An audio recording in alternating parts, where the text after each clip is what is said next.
I was so excited about this video when I first recorded it, showing Corpulent Cadaver and Emic Trunkheart crushing Clan Boss, and then they made changes to it. But the video was super fun, so I figured I'd show it anyway. And if you like running this style of team, you don't need Emic, you don't need Corpulent Cadaver, but you could use either one if you wanted to. It still works with them. Just it's definitely not what I had planned on showing. So anyway, they made changes to Emic Trunkheart. He does not increase the shields to nearly the level we want. In fact, I did do a run after the changes and we got like 12 million damage. So this is not viable, but it's a fun team and it was really fun to record. So I figured I'll share it anyway.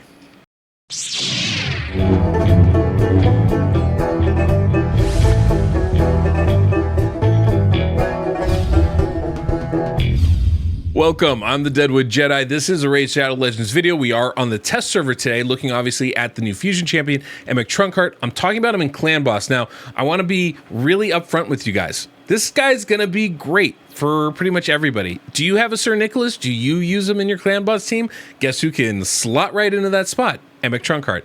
It's pretty much a straight 1-1 substitution because much like Sir Nicholas, Emic Trunkheart also has an unkillable ability, which is pretty significant to have on a champion. The thing that makes Emic so interesting, unique, and a very good champion for us is he's got some other skills. His A2 also cooled down the ability of ally skills. That can be pretty significant. Think of how many teams we have Painkeeper built around. Well, Emic can kind of do exactly what Painkeeper does for your teams, but you don't have to worry about that tricky A1 ability where you get a turn meter boost. Emic doesn't have that issue. So there's a lot more going on in this kit. But the thing that we're going to be using him for today is his A1 skill, the Infinity damage kind of comp where you build these massive shields and let Corpulent Cadaver do massive damage. Emic Trunkheart is going to absolutely blow that strategy out of the water. It's going to completely change the way we approach Clan Boss, and it's for a very, very simple reason. If you think about when I remember my economics teacher in high school used to tell us, hey, if you use compound interest, you can save, you can have like you put $1,000 a year away when you're 18 by the time, or like when you're born, by the time you're 18, you're a millionaire or something like that, just due to compound interest. Well, Emic Trunkheart works almost exactly the same way. Typically, these Infinity teams, we use Brogni, and he increases the shield based off the damage you do. So he's upping it, 50,000, 75,000, 100,000, 200,000 damage on every one of his hits. Well, Emic is just going to increase the shield size by 25% of what's already there. And that builds up incredibly fast. And that's the big advantage that Emic brings to this team. So I'm really excited because he does stupid damage. And honestly, I think they're probably going to have to change something, or the Clan Boss is going to be completely trivial for everybody in this game. Like literally all you'll need is a Trunkheart, and Clan Boss becomes trivial at that point. If you enjoyed today's video, please don't forget to subscribe and hit that notification bell. That way you don't miss the next one. But we're going to be showing a lot of different versions, right? I'm going to build up as many teams as I can. We're going to start here with this one, but I mean, Emic's going to be the only legendary I need in this team to make it work, and for very good reason. You just don't need anything much else than that. Now, the one I'm going to be doing, typically an Infinity team is going to have like a Krisk and some Lanikisses, but I don't have any Lanikisses, so I can't even ever really do this team justice. I've shown it a few times on my channel, and every time I'm like, this is not like the ultimate way to build it, but this is how you can, and it works good, right? But I thought most people don't have Krisk. I don't even have Lanikis, and not to mention I don't have two of them. So what's a good way to kind of show this off without that? And for me, the automatic go-to for an Infinity team without those OP champions is going to be a double Demitha team.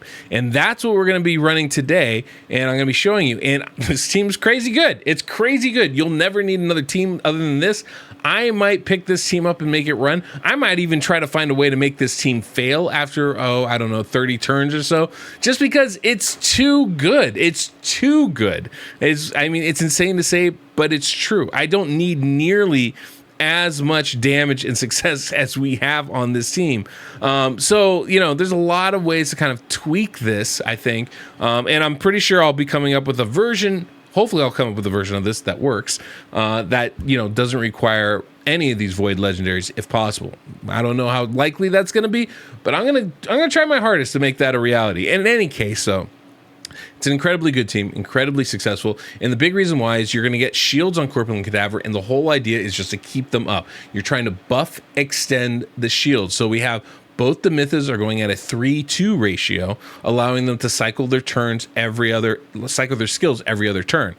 Everybody else is going on a 1-1 ratio. So it's a very simple team. The speeds are not crazy. It's very, very attainable. And that's what makes it good. And if you guys want to know more about this team, I do encourage you, go to my website, DeadwoodJedi.com. I mean, if you're watching me, you probably know about this, but if you don't, we have the team. It's on here. It has a breakdown of the champions you need. I'll probably put up a specific version of this squad using Trunkheart, using Corpulent Cadaver, so you guys have an idea of how to make that work specifically for you. But it usually has a good breakdown of how it works. Down here, you see links to the calculator, so you can actually see it in action if you want to. You know, you just open that up, click on it, it opens right up, and everything's plugged in there with speeds, skill delays. You get to see how everybody moves. It becomes really easy to actually kind of, you know, build your own team off of that just by plugging in your own champions and tweaking the speeds a little to suit your needs. So that's something I just really recommend you guys go ahead and do if you haven't already.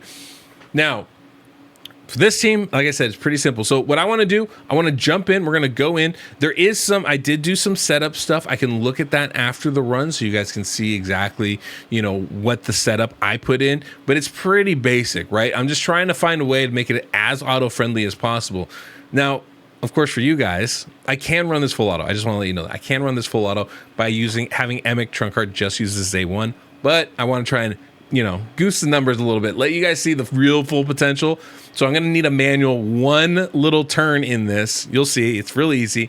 And then we're just going to watch the numbers roll is basically what's going to happen. I do want to show you guys the champions as well, so I'm going to try and flash those while the run is going on, but the damage ramps up pretty fast. We might not have enough time to, you know, go over all the champions and their stuff. And basically, I just threw it together to get the speeds. It's really very simple. I don't need any damage on this.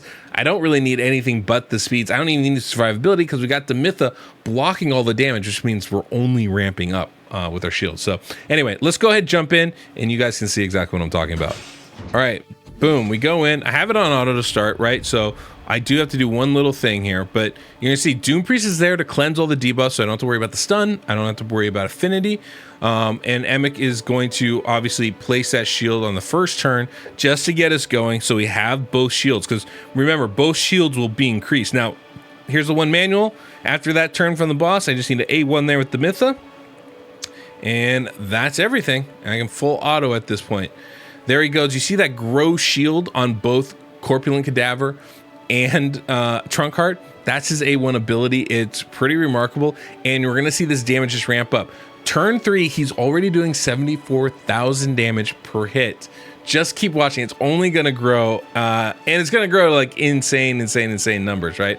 100,000 already, right? So it's going to keep growing.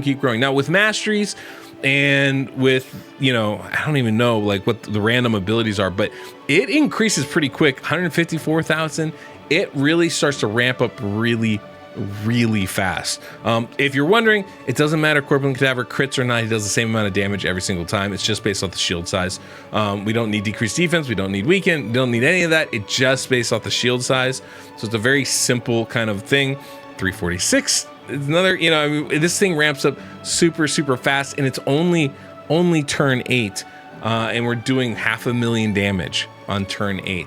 So you can see how this can get pretty insane pretty quickly, which is just remarkable to watch. I mean, honestly, I kind of want to watch these first 20 or so turns because you get to see the real impact of this. Now, there is an individual damage cap on the damage these champions can do. I think it's around 645 million damage. And we will see Corpulent Cadaver hit that because you can see that shield just keeps growing. He's already doing 1.7 million damage per turn. And it's turn 12. It's insane. I mean, this blows anybody out there out to shame. 2.5 million now all of a sudden, right? It's going to continue to grow, continue to increase in the same manner throughout. I think at this point, 3.8. We've already caught up more than 1 million damage per turn, and it's only going to grow from there. And so pretty soon we're going to be doing 10, then 20, then 30, and 50 million damage. But it's pretty ridiculous how quickly we're going to be able to get even a 1 key on Clan Boss. There you go, 8.5 million damage. I honestly, I could sit here and I could watch this, I think, forever. I just find it super fascinating how quickly this, my mind can't, every time I think it's going to increase by a certain amount, it's always more than that, which just kind of blows my mind. But turn 18 here, is that the 1 key? Nope. So that's turn 17. Turn 18 here. Yeah, here we should be able to have 1 key in 18 turns. Now, I know this isn't the fastest run that you guys are probably seeing on the YouTube. I'm sure there's other people putting up much faster numbers, but this is the most attainable, right? They're literally going at a 1-1 ratio. So it's a very attainable kind of count. But it's only been 3 minutes, literally 3 minutes on this run. And we're blowing a 1 key out of the water. So 3 minutes, 18 turns, 1 key potential here is pretty ridiculous. Now, if I don't optimize it, right? If I don't do that little A2 with tree heart in the beginning and make it full auto, it takes us like 2 more turns to get to this point. So no big loss. But it's pretty insane. But you can see we're doing over 100 million damage per turn. Watch the Clan Boss health bar on each of these hits. It's just chunks of damage. Boom! Look at that, 220 million. And we're gonna hit the cap here in just a little bit as well. But you'll see that kind of coming up. We've already done 700, there you go, 300 billion damage to the boss. Over 1 billion damage to the boss total at this point. Remember, I think it's 2.147 plus million, or billion, excuse me, 2.147. That is the overall cap on the Clan Boss. Damage wise, so we will be hitting that. There you go, that right there, that number, that is the cap for the individual damage. We're not going to do more than that. We're going to kind of keep that going as we go throughout. You can see that, there you go, that same number, and you can see the damage on the Clan Boss isn't changing. We've hit the cap there as well. So this guy's awesome. Emic is great, but definitely broke Clan Boss. So let's take a look at the champions and how I built them. And here's the thing, none of it matters. Absolutely none of it matters, guys. The only thing that kind of is going to matter are masteries on Corpulent Cadaver and Emic so that they can maximize the shield growth. That's kind of important. The only other thing that's going to matter is speed and then the overall HP of these champions. That's really it. Nothing else is going to make a big difference. Now I can use War Master or Giant Slayer or whatever. All that stuff's great, but it doesn't really matter because we're doing, billions and billions of damage. So Corpulent Cadaver, 166 speed. Again, that's really the stat we want. And then 38,000 HP. I need it to be the lowest HP on the team, so the shield growth will be for him. And if everybody has equal health, Emic will heal the leader, or if Emic's the leader, the second in turn order. This is why I have Corpulent Cadaver first. That's an important, very important point to note there. Doom Priest, 40,000 HP. More than Corpulent Cadaver, really key. Also, 167 speed, going faster than both Emic and Corpulent Cadaver. That's really going to be important as well for timing, because he needs to be able to cleanse, or she needs to be able to cleanse. Then we have both the Mythos. One's at 264 speed with over 45k HP. The other one is at 263 speed with over 57k HP. Again, just has to be more than what Cadaver has because we're not taking any damage throughout this fight anyway, right? And then just hitting the speeds to make sure everything works. And then we have Emic here, and Emic has a ton of HP, 123,000. Part of the reason for that is to build the shields a little bit faster. We have a higher starting point upon which we are building the growth of those shields. He's in a shield set to also give us that jump start. Both those things can be really helpful to getting our growth off on the right foot, which is what we want. 167 speed, he is going after Doom Priest, but before Cadaver. So that's really all we need to make sure it happens, and it works just fine. So that's the team. That's how I built them.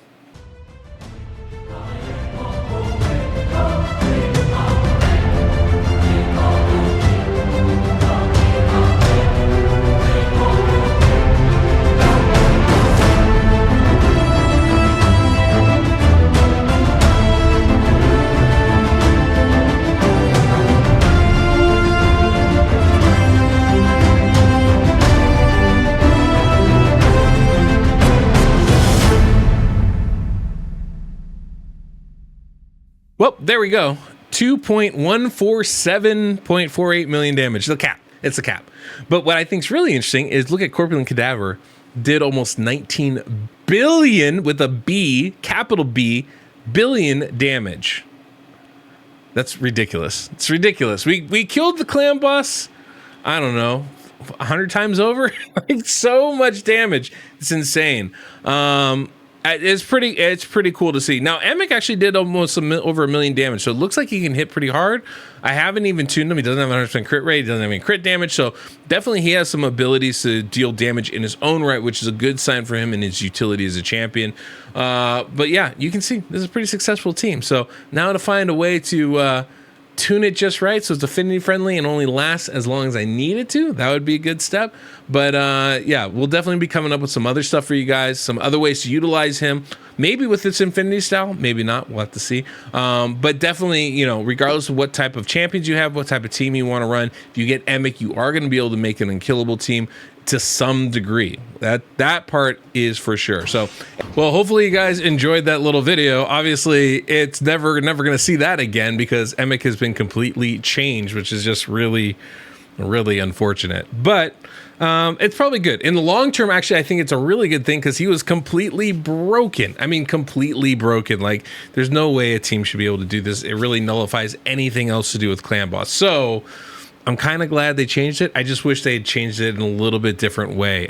Frankly, the cap right now on Emic's shield increase is 10,000 per hit. That's just too low. I think if they really wanted to do it right and keep him really, you know, very viable for this, they might have left it at like 20,000 or 30,000. So he's doing maybe not quite as much as somebody like Brogni, but in that general same range. It's just a little bit too low now for me.